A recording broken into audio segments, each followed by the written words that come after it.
কোনো কেউ মা নয়, কেউ মা নয়, মা হতেই পারে না। মা রূপে ডাইনি তারা এক একটা। হচ্ছেটা কি এদিকে, চারিদিকে হচ্ছেটা কি? আমি সকাল থেকে ফোন দেখার টাইম পাইনি। আমি সবেমাত্র 12টা বাজে আমি এখন এসছি আমার ফোনটা নিয়ে। তখনই দেখছি যে একটা স্কুলে কোনো একটা বাচ্চার মানে শারীরিক অসুস্থতার কারণে তাকে ঘন্টার পর ঘন্টা বসিয়ে রাখা হয়েছে।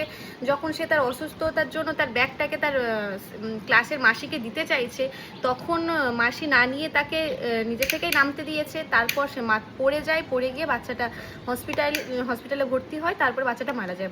মানে এগুলো কি হচ্ছে? বাচ্চাদের শুধু স্কুলে কি টিচাররা আসে টাকা নেওয়ার জন্য? মানে বাচ্চাদের কোনো এই একটা বাচ্চা মানুষ করতে একটা মায়ের কতটা কষ্ট হয় সেটা কোনো ধারণা আছে?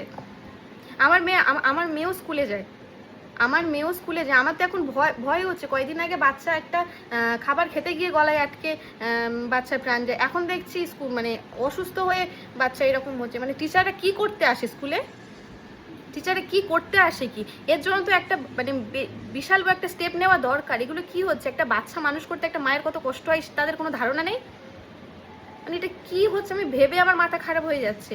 আমাদের মেয়ের হচ্ছে সামার ভ্যাকেশন আছে, ছুটি এখন। আমি সোমবার থেকে স্কুল করবো। আমি সোমবার গিয়ে তো মাসি যে থাকে তাকে তো অবশ্যই বলবো যে কোনো রকম শারীরিক অসুস্থতা হলে আগে আমাদেরকে জানাবেন, তারপর যা ইচ্ছা আপনাদের ক্লাস করাটা করুন। আমার মেয়ে পড়ে কোনো ITI মানে কোনো একদম দিগ্গজ হবে না। আমার মেয়ে সুস্থ থাকবে, বেঁচে থাকবে, এটাই অনেক। কোনো দিগ্গজ করানো আমার কোনো দরকার নেই। শারীরিক অসুস্থতা হোক, যাই হোক, অবশ্যই যেন আমাদের ফোন নাম্বারগুলো কেন রেখে দিয়েছে? মুখ দেখার জন্য ফোন নাম্বারগুলো রেখে দিয়েছে ওরা? ফোন করে জানাতে পারে না বাবা মাকে? নাটক করে সব স্কুলে বসে বসে, ধরে শুধু কঞ্চির বাড়ি দিয়ে একদম ছ্যাক ব্লাবলে তবে মানে ওদেরকে ঠিক হয়।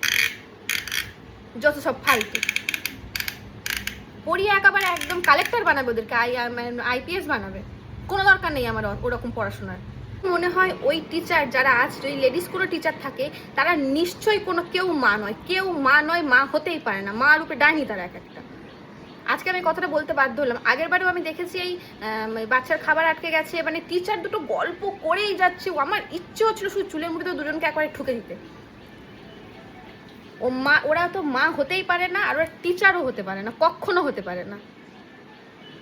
যথাযথ শাস্তি হওয়া উচিত ওদের।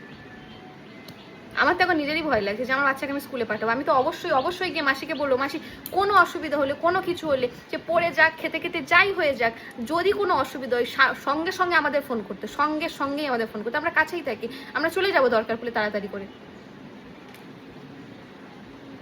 বাচ্চা নিয়ে ছেলে খেলা হচ্ছে।